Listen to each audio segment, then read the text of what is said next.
pertama kita akan membuat daftar akun, karena daftar akun merupakan hal yang diperlukan dalam melakukan pencatatan transaksi menggunakan Mayop. Nah, ini adalah langkah-langkah untuk mengimpor daftar akun dari Excel ke Mayop. Tinggal disesuaikan aja sama kayak di soal.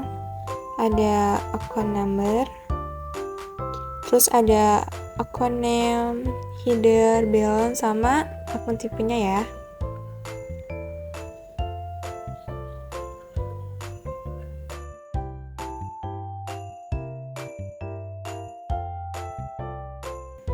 Kita bikin daftar akun itu sama persis yang kayak di soal ya guys. Nah, kalau udah selesai kayak gini, selanjutnya kita bikin sheet 2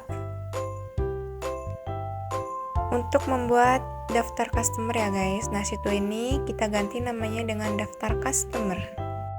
Nah, kita tinggal sesuaikan aja. Di daftar customer itu ada kode, nama pelanggan, ada alamat, telepon.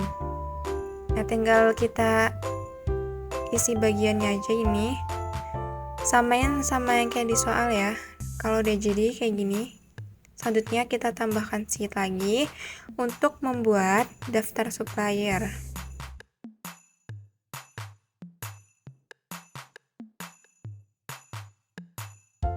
Tinggal kita sesuaikan aja ya. Di sini kita ketik kode, terus nama, alamat, sama nomor telepon. Tinggal kita isi bagian-bagiannya aja. Samain sama yang di soal. Kalau udah kayak gini, dan selanjutnya kita tambahkan sheet lagi. Nah, sheet ini kita ganti namanya menjadi daftar persediaan barang dagang. Tinggal kita sesuaikan aja nomor, terus kode, nama item, quantity, terus harga per unitnya, habis itu jumlah. Tinggal kita isi bagian-bagiannya aja.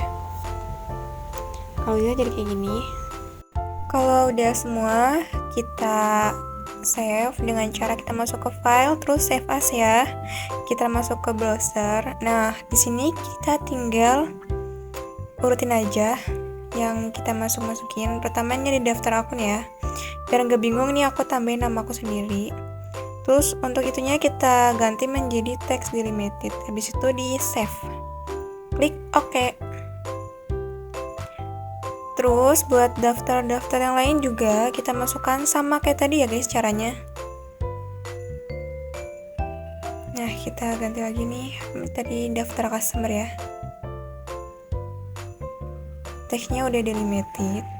Habis itu kita save lagi. Kita buka aplikasi Mayopnya. Selanjutnya klik create. Nah, di sini kita langsung klik next aja. Tinggal kita isi di sini sesuai sama ini soal.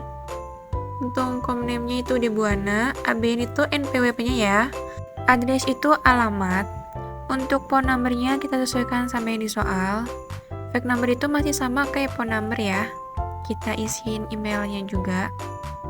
Setelah itu klik next. Untuk tahunnya di soal 2019. Nah, untuk bulan-bulannya ini kalian tinggal ikutin aja cara aku ini. Lalu klik next. Muncul kayak gini, terus klik next lagi. Nah, untuk ini kalian klik tengah aja, terus next. Selanjutnya cek. Nah, di sini untuk menyimpan ya. Tinggal kalian save aja. Setelah itu kita next lagi. Klik commit country. Nah, di sini kalau udah kayak gini, kita masuk ke file, terus import data, akun, dan akun information. Di sini kita ubah menjadi update.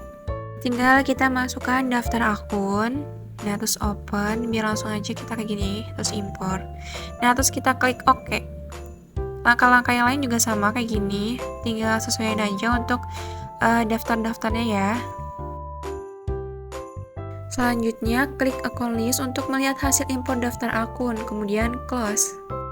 Lalu klik list dan teks kode. Di sini kita tinggal edit kode pajak GST sama ente. Jadi yang lainnya kita hapus. Kalau sudah kayak gini, kita edit kode pajak GST. Teks kodenya menjadi PPN dan deskripsinya itu menjadi pajak pertambahan nilai. Untuk like akunnya itu dijadiin VAT outcome sama VAT income. Klik OK. Setelah itu kita edit kode pajak MT. Untuk teks kodenya itu nggak usah diganti karena udah MT. Untuk deskripsinya tidak kena pajak. Untuk like akunnya juga sama ya. Kita masih pakai VAT outcome sama VAT income. Caranya sama kayak tadi. Kalau udah kayak gini, lalu klik stop. Pilih liquid account, lalu account and banking account. Yang paling bawah kita ganti menjadi cash in bank.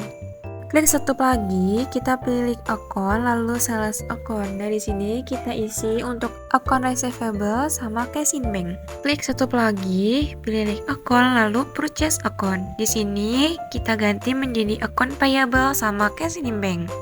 Caranya sama. Klik stop lagi, pilih liquid account, lalu payroll account.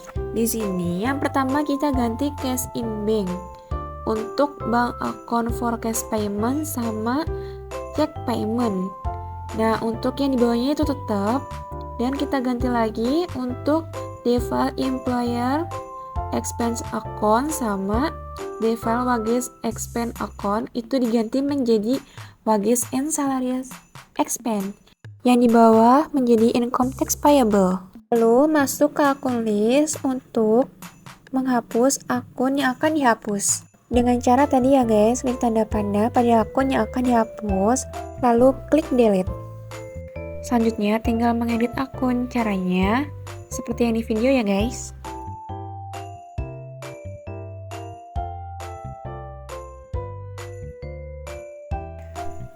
Klik stop, lalu klik balance. Dan jika sudah bernilai 0, maka berarti itu sudah balance. Lalu kita klik OK. Membuat daftar pelanggan, klik card file, lalu card list, klik customer, lalu new. Di sini tinggal kalian isi aja data customer sesuai yang ada di soal ya. Caranya kalian bisa lihat seperti yang ada di video ya. Masukkan semua daftar pelanggan yang ada di soal. Jika sudah, klik OK. Nah, masukkan semua daftar pelanggan dengan cara yang sama ya. Jika semua daftar pelanggan sudah dimasukkan, lalu klik close. Masuk ke kartis lagi untuk membuat daftar supplier. Untuk caranya sama, kita tinggal memasukkan semua daftar supplier sesuai yang ada di soal. Jika sudah, klik close. Selanjutnya, klik stop, lalu klik balance, kemudian pilih customer balance. Lalu klik add cell. Nah, di sini kita akan menentukan termin pembayaran atau syarat pembayaran untuk semua data pelanggan. Untuk caranya ikutin saja di videonya ya guys. Jika semua sudah dibuat, klik OK. Dan total yang di bawah itu harus banding ya guys. Lalu close. Klik stop, kemudian klik balance, lalu pilih supplier balance. Untuk caranya sama kayak yang sebelumnya. Nah, kalian tinggal ikutin aja yang di video ya guys.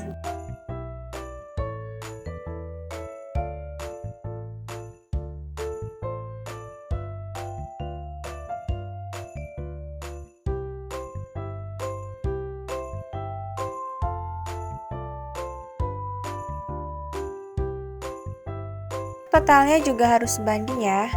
Kemudian kita ke menu inventory, klik item list untuk membuat daftar persediaan baru.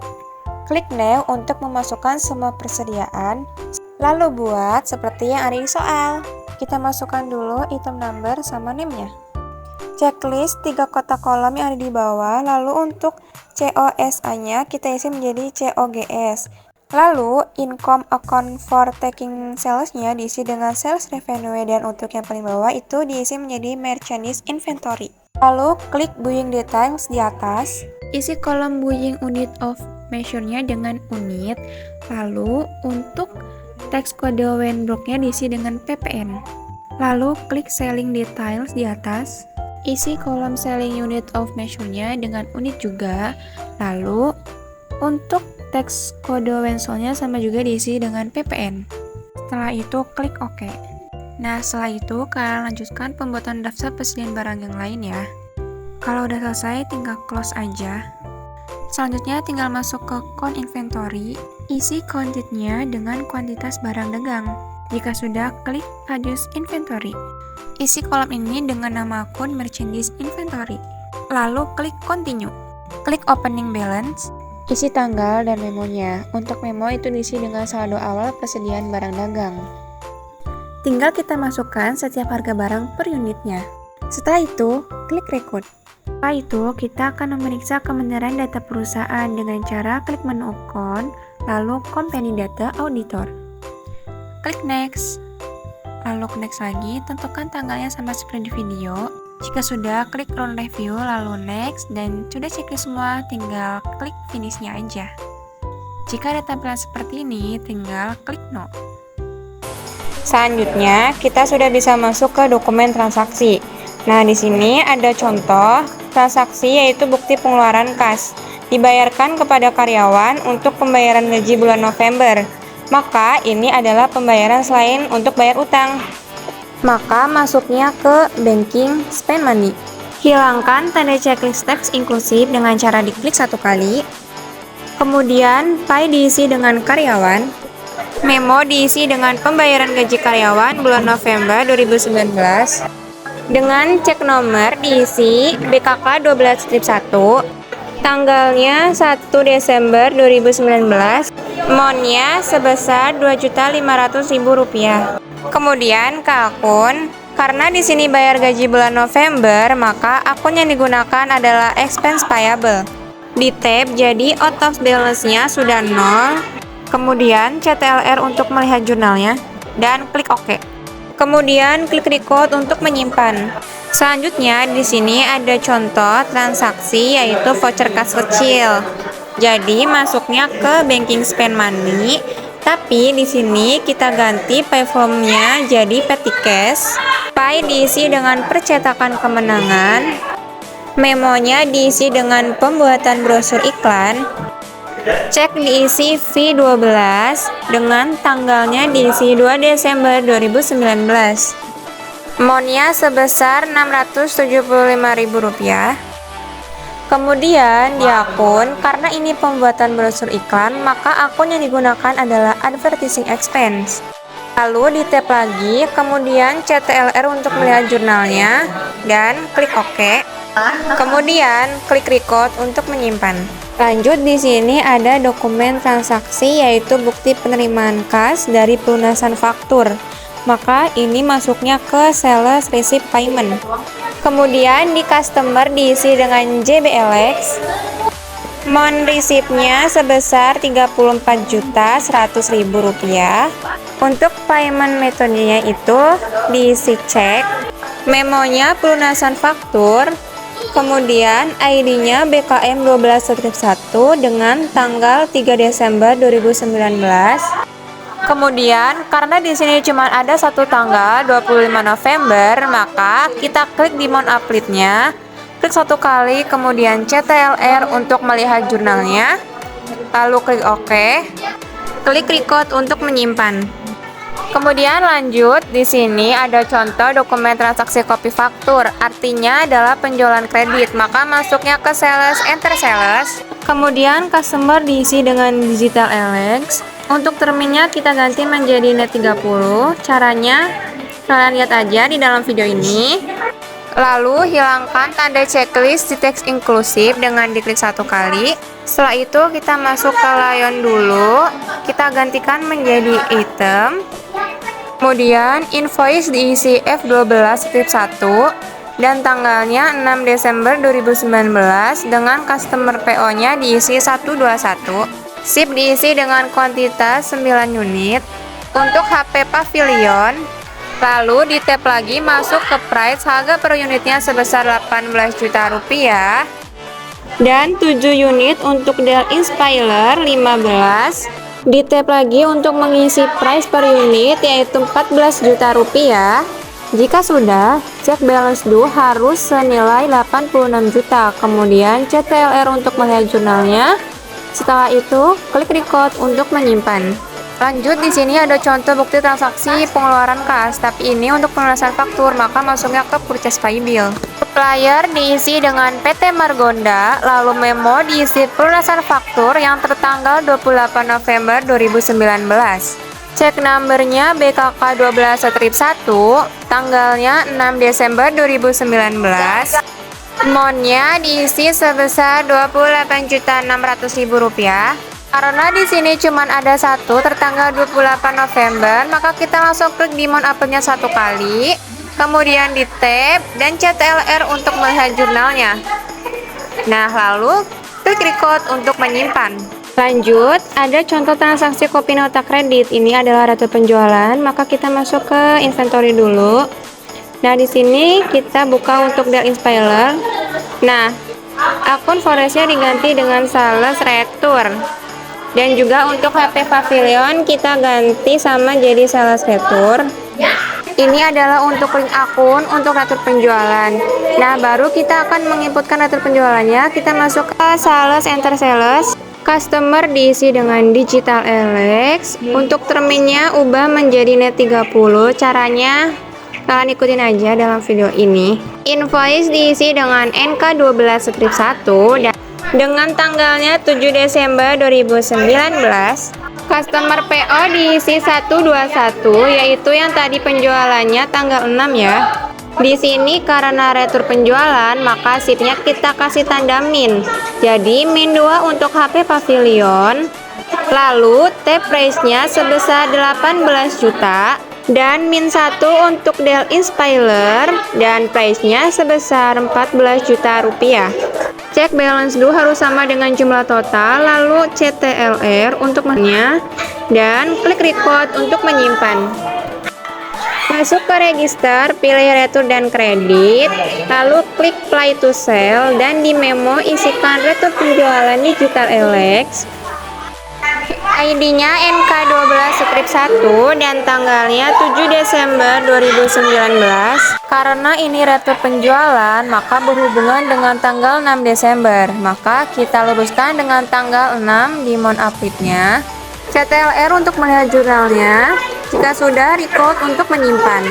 Lalu kita ke menu inventory item untuk mengubah link akun sales retur menjadi sales kembali. Nah, untuk dua item yaitu Dell Inspiler dan HPP Pavilion yang tadi. Lanjut, di sini ada contoh transaksi faktur asli, artinya adalah pembelian kredit. Maka kita masuk ke purchase, enter purchase. Hilangkan tanda checklist di teks inklusif dengan diklik satu kali. Lalu supplier diisi dengan PT Margonda. Dan terminnya ini net 30. Caranya kalian bisa lihat saja di dalam video ini.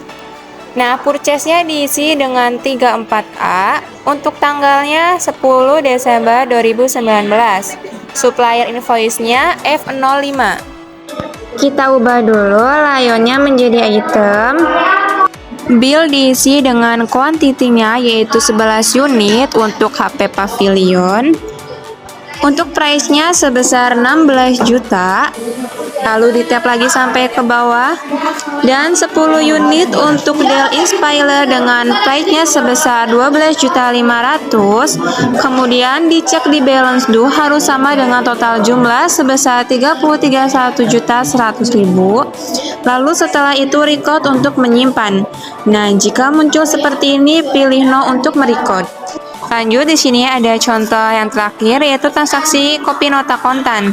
Ini adalah penjualan tunai, maka masuknya ke sales, enter sales. Customer diisi dengan penjualan tunai, tapi karena di sini belum ada, maka pilih new untuk membuatnya dan name-nya penjualan tunai. Kemudian klik OK.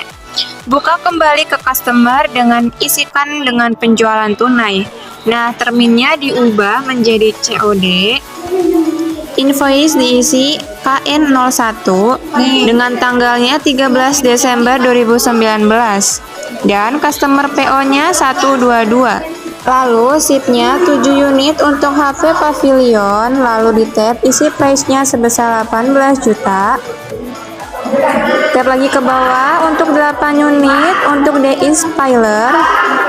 Isi price-nya sebesar 14.500.000. Lihat di balance due-nya harus sama. Pay today-nya diisi dengan jumlah balance due. Karena ini penjualan tunai maka harus diisi. Nah, setelah itu CTLR dan selanjutnya klik code untuk menyimpan. Nah, setelah melakukan entry transaksi-transaksi yang terjadi selama bulan Desember, langkah selanjutnya adalah menampilkan seluruh transaksi tersebut dalam bentuk laporan keuangan. Nah, laporan keuangan merupakan catatan informasi keuangan perusahaan pada suatu periode akuntansi tertentu. Dengan melihat laporan keuangan, kita dapat melihat kondisi serta kinerja keuangan dari perusahaan. Informasi keuangan tersebut nantinya dapat digunakan oleh pihak-pihak yang berkepentingan seperti manajemen, kreditur, investor, atau pemerintah dan karyawan perusahaan lainnya. Langkahnya yaitu kita klik menu akun, kemudian klik reports dan pilih akun. Setelah jendela menu akun muncul, pilih standar balance sheet.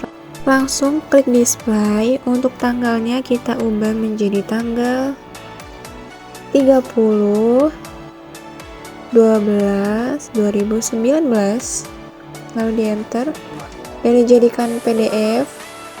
Untuk caranya kalian lihat aja tutorialnya di video ini.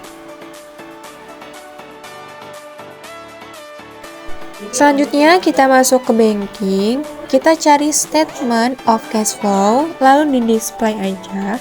Untuk setiap tanggalnya kalian bisa lihat di dalam video ini.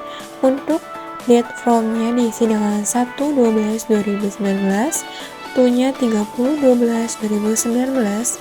Lalu enter, setelah itu akan tampil laporan arus kas. Nah, setelah itu kita jadikan PDF sama seperti tadi caranya. Kalian lihat aja di dalam video ini ya. Nah, yang terakhir, di sini kita masuk ke akun lagi untuk mencari profit and loss accrual. Nah, tonton caranya yang ada di video ini ya. Untuk tanggalnya kalian ganti menjadi 1/12/2019 di bagian date from, dan ditunya 30/12/2019. Di enter aja langsung, dan langsung dijadiin ke PDF. Caranya sama kayak yang tadi ya.